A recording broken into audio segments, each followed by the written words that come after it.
For example, if I want to walk across the stage, then I'll specify my endpoint, and I'll see that in high resolution. And then I specify the pathway, and the observation of that untrammeled pathway produces positive emotion, because positive emotion is an index of an untrammeled pathway towards a valued goal, which is also something that's very interesting to know, because it suggests that there's no positive emotion without a goal.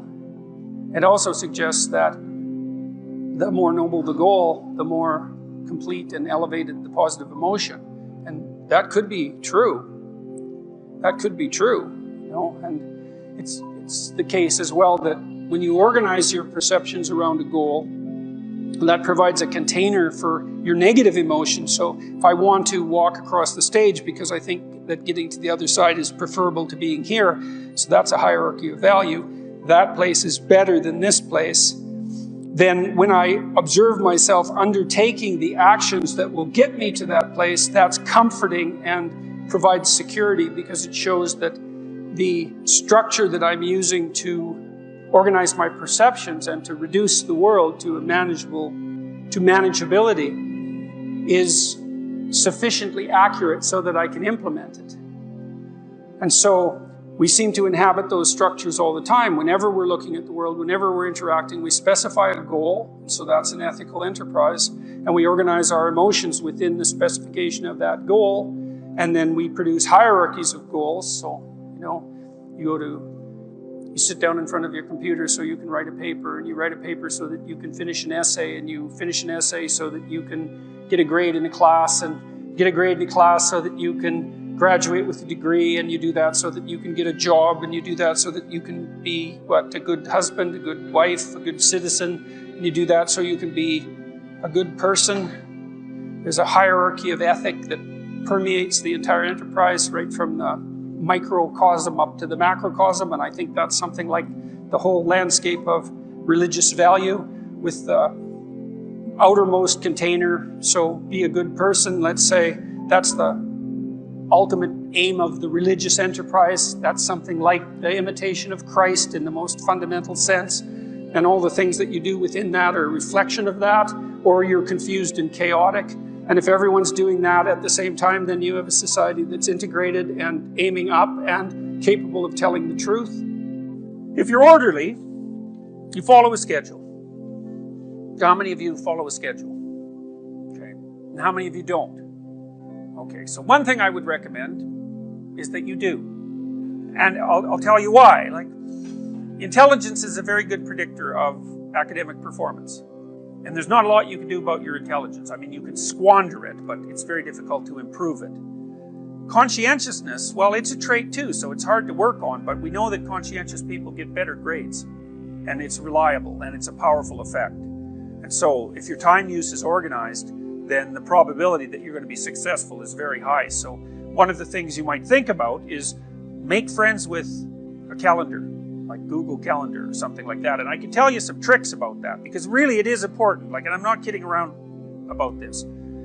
If you're low in conscientiousness, it's really going to trip you up as you walk through life. There's not very many advantages to it that I've been able to see. And I'm not assuming that just because you don't follow a schedule, you're low in conscientiousness, but it is one of the items that mark it. The only advantage I've seen so far to being unconscientious is that if you become unemployed, it doesn't bother you as much.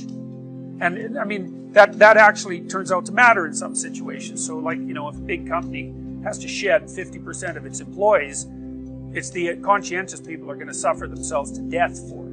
And the unconscientious people, they're not going to care anyways, because they weren't working anyway. So it doesn't matter if they have a job or not. So here's one way of thinking about making use of a schedule. Often people are afraid of schedules because they think of them as a trap. You make a schedule and it's like this little prison that you have to live inside, and all you're doing in your schedule is putting down things you have to do or should do, and so there's not a lot of fun in that. And so not only is it a trap or a prison, but it's kind of an unpleasant one. But a way to work with the schedule in a lot more sophisticated way is to think, well, I'm going to plan the next week, say, because you plan it day by day, but we'll take the week as the unit level of analysis and think, well, I'd like to plan a week I'd like to have. And then your schedule all of a sudden becomes a tool for increasing the quality of your life. And that's a whole different issue. You know, because you might think, what's the emotion that you suffer, assuming you suffer one of these emotions? If you have an essay that's due and you're not doing it, like, would you regard that as a pleasant emotion or unpleasant emotion? Okay, so do you think you can characterize the unpleasantness? Like, what kind of emotion is it? It's guilt, okay. Anything else? Frustration? Yeah, so you're sort of frustrated with yourself. Yeah, you need a slap, right? You think, I need a slap. So, okay, so guilt, anything else? Anxiety? Restlessness? So that's kind of an agitation. Yeah, it's because your body knows you should be doing something, but you're not pointing it in the right direction, so it's shame? Is that reasonable? So, okay, so the reason I was asking you about that is because, most of the negative emotions are associated with neuroticism, but some of them seem to be associated with conscientiousness. And the conscientious negative emotions seem to be guilt and shame, fundamentally. And so recent research, really recent, I only got this paper like a week ago, I think it's about 4 months old, seem to indicate that conscientious people feel less guilt, but they're more guilt prone. So if they don't do something, that makes them guilty, but they organize their time so they are doing the things they're supposed to do, so then they don't feel guilty. So anyways, back to the schedule. So, all right, you think about your week and you think about your day, and you think, well, how would you improve the quality of a given day or a given week? Well, one of the ways of improving it is to not put yourself into the situation where there are things hanging over your head that you have to feel guilty and ashamed about, because that's a very unpleasant way of being. And, if you have an essay that's due in a week and you're procrastinating, then the fact that you have to do that essay can ruin the whole week. And even when you're doing something that's positive, hypothetically, it's kind of that horrible kind of positive that you experience when you know that you should be doing something else. And so that's when you end up watching YouTube videos about like dancing cats or something like that. And it's at best, it's a guilty pleasure. It's not a pleasure at all. You think, like, what the hell am I doing watching videos of dancing cats, But then you know that you're procrastinating, and that's low quality, very low quality existence. So if you use your schedule, you can think, okay, well, here's some times that I'm going to do this work. And then you can also sort of ask yourself about that when you're designing your schedule. Because you don't want to design a schedule like you're Adolf Hitler telling yourself what to do, because you're not going to comply with it then. What you have to do if you're going to design a schedule is you have to ask yourself, all right, I'm going to set aside some time to study over the next week or to do this essay or whatever it is. How much time would I actually spend studying? An hour or two a day might be a worthwhile thing to schedule in, and I would say don't schedule in more than that to begin with, because then you'll fail and then you'll stop using the schedule. And so the other thing you want to do is you want to schedule in things that you want to do, and then you want to look at the day or the week and you want to think, hey, that's a week I'd like to have. If I had a week like that, it would be good. I'd be caught up so that all that negative emotion doesn't have to accrue. And I would have done a bunch of things that I'm interested in doing, and at the end of the week, I'd be in better shape than I was at the beginning. And if you treat a schedule like that, so that what you're using it is to design the days and weeks that you want to have, instead of using it as this little, jail that you have to put yourself in that you're not going to do anyways, then you can learn to use them. And that's one thing you can do to make yourself more industrious, more conscientious. Follow a schedule. I've told people to learn to use a schedule.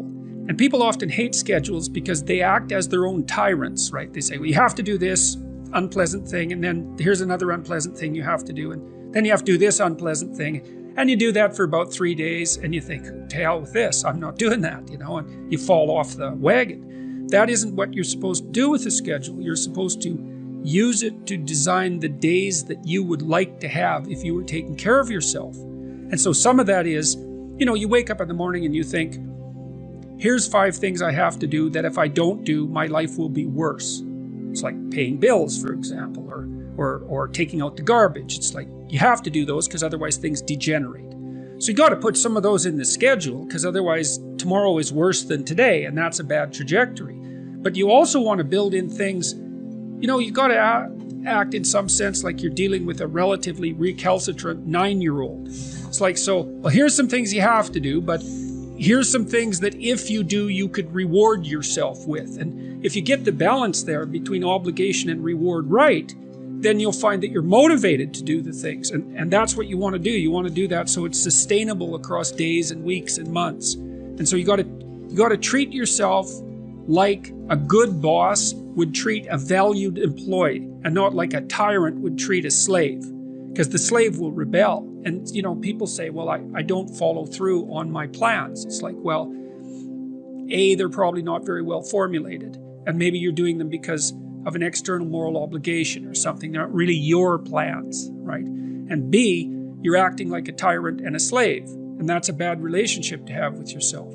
Treat other people as you would like to be treated. It works both ways. You also treat yourself like you treat other people properly. So that's a necessary thing, and often people don't do that. But the scheduling is really important.